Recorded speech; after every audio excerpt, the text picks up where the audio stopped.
Hey, I'm Sam, and it's early Saturday morning, and I'm sitting in my garden, which is a first because I've never recorded anything here. But it's very busy this time of year, so there's people everywhere and noise. So I'd have to go really far if I wanted to find a quiet spot to share some thoughts. So I thought I might as well do it here. It's very quiet this morning, so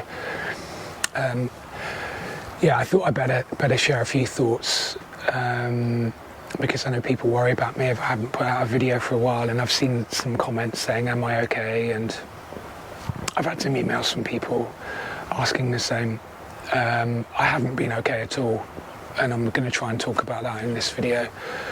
I think I'm going to put this in the title as well, actually, that, no one really survives a sincere inquiry into the nature of their identity. The person that asks the questions, who am I? Why am I? Why did I become the person I am? What happened to me? What did it mean? Am I true? Am I real? The person that wants answers to those questions doesn't survive the process of actually discovering the truth, because the truth destroys who you think you are.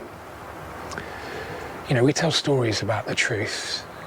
Ego knows what it wants truth to be, but it doesn't really know what truth is. And so we live in illusion. We become who we need to become to survive. And if you've experienced severe trauma throughout childhood, you do what you need to, you become who you need to, but is it real?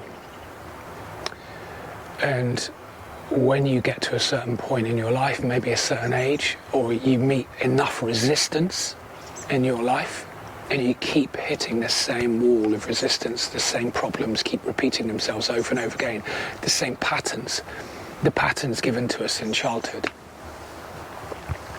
If that happens enough, you break, and I broke, and that's when I began to really make contact with everything that my identity was holding within. And part of what I did to make sense of myself, to cope, was transition, and I transitioned a very long time ago. I wanted to transition when I was 7 or 8. That's in 1977. And I spent, my entire life escaping myself, escaping the wretched trauma of my childhood. I was always pretending to be someone I wasn't. From as soon as I could stand up, I was trying to move away from where I was. So I'd never been real. All my life, I've never been real. And I transitioned in my 20s. I was having surgery all through my late 20s into my 30s. Started having minor procedures in my mid-20s. And I was trying to become real. I was trying to fix myself. The whole thing from beginning to end was self-soothing, but all I really found in that effort to soothe self, to become whole, to become real, all I really found was isolation and self-centeredness, the catastrophe of a selfish life. And that's what happens in trauma. We don't live in relationship, we live in self, and self is a refuge. It's a realm of our own illusions, because we need to tell ourselves stories to survive, because the truth is too painful. But you get to a point and you realize that living in a realm of our own version of the truth, your truth, my truth, is living in a world as small as our own identity, as small as our own self-centeredness. And I think there's a part of us that absolutely longs to transcend our self-centeredness and to live in relationship. We become nauseated, disgusted, claustrophobic in our self-centered lives. The constant need to seek satisfaction and fulfillment in the wrong place. As a traumatized person trying to resource everything you need and bring it to you and hold it and say, I am whole now, it doesn't work.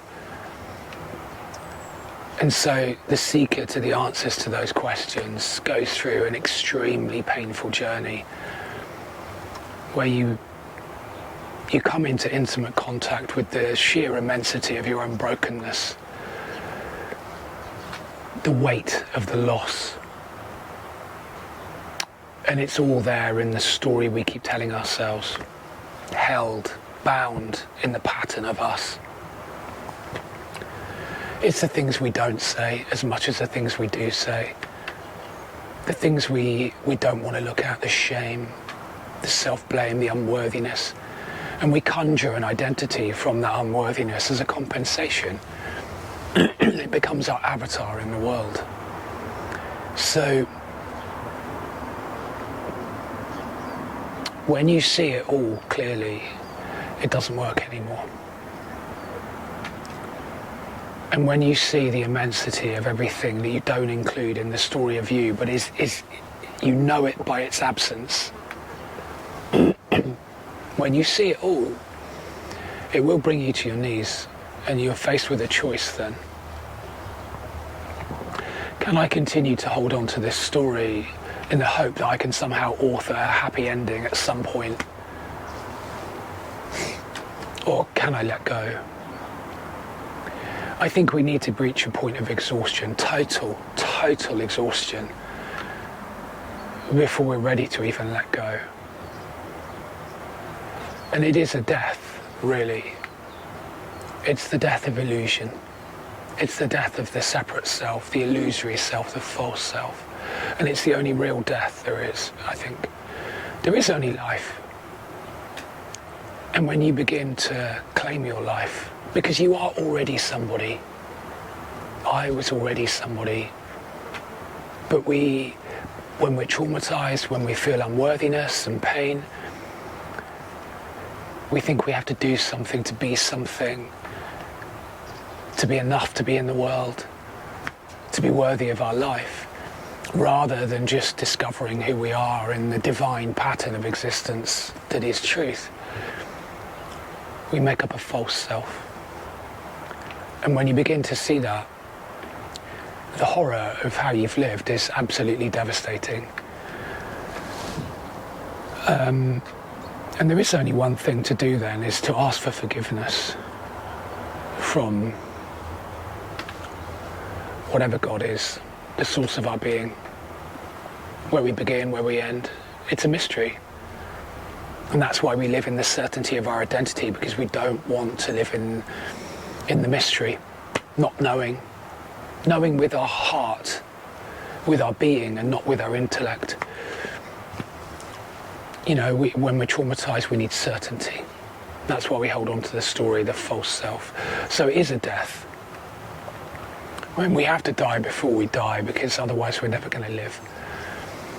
So that's what I'm going through, and it's extremely painful, because when you begin to go through this, to cross this threshold, it feels like silence is the only truth, really, and it is. There's nothing to be said, nothing to be done. The habitual identity still lingers, and so, you know, it wants to tell stories, it wants to talk from a place of pain, and it wants to reduce truth by telling stories about it rather than just letting it be. So it's a very painful process, and we have to let ourselves die. And so I'm going through that, and it's very difficult to even know what to say, and I can't really say much more beyond what I've said already. It is, I think, when I will say this about transition, you know, when you begin to cross this threshold, and it may take years, you see the childishness of your own selfishness. And when I look at transition, it is an utterly ridiculous, childish mistake. It's so self-centered And it's a fragmented ego turning violence against its own form, mutilating its body to try and become real. You are already something. I am already something. It doesn't matter whether you've transitioned or detransitioned or whatever. We are all already something. And we are all already enough. It's my neighbour's dogs.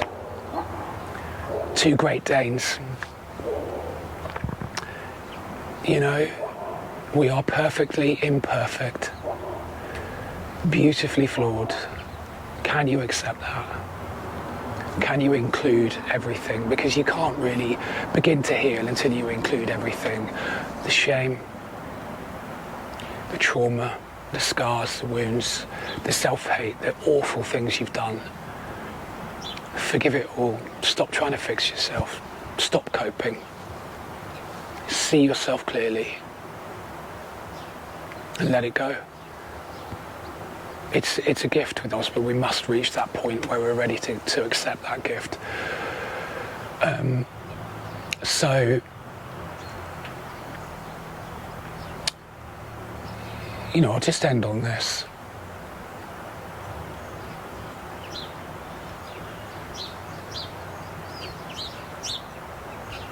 Where our attention is really where we live.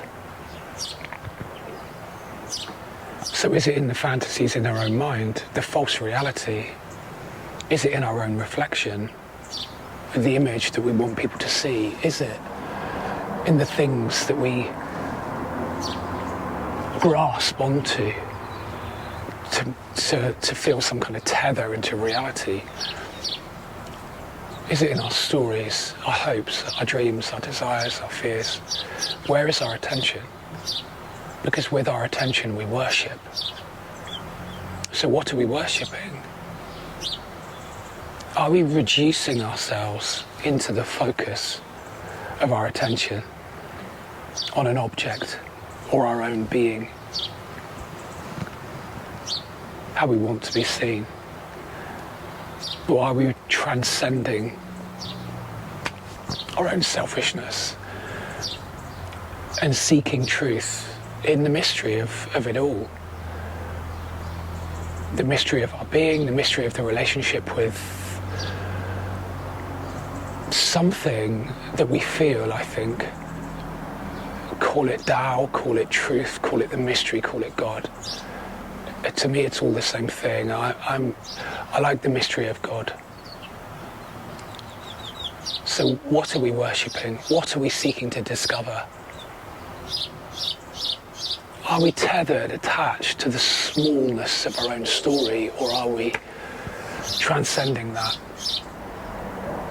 Fearlessly disappearing into the mystery, into that divine pattern waiting for us. So it is a death of illusion. But it's the beginning of true being, true life. And it's painful, but liberating. So anyway, that's what I've got to say about what I'm going through at the moment. And I'm really sorry that I haven't made a video for a while. Just know this, I try and read all of your comments, and I do try very hard to actually sit and share a few thoughts. I try several times a week, but if it's not ready, it's not ready. I can't, the nature of this channel is I'm sharing my own awakening and healing as it happens. And I'm going, the last month has been extremely difficult to even make sense of, and I hope I've done that in this video. I'm committed. I'm sure lots of people would say I should be committed. I'm committed to continue to share this journey, to chronicle this metaphysical thing we call life, the human journey. So I'm not going anywhere. And even though I haven't made videos over the last month or so, I have still been talking to people on Zoom. So if you do need to talk, just message me, reach out, and I'm here. And I talk to several people every week. But yeah, it's easier to talk about these things in conversation. That's what I realised over the last month. It's very difficult to sit and make a coherent monologue about these things, I think. But it's much easier to talk in conversation. So something I was considering doing was setting up a Patreon channel to do live streams where we could talk about these things in real time, do Q&As. I could read passages from books that have helped me. We could talk about ideas of, what this place is, what it is to be human, what healing means, all that kind of stuff. And it, like I said, it's much easier to talk in conversation. So if you think that might be something you're interested in, let me know. And if there's enough people interested, I'll set it up, because it's a huge commitment.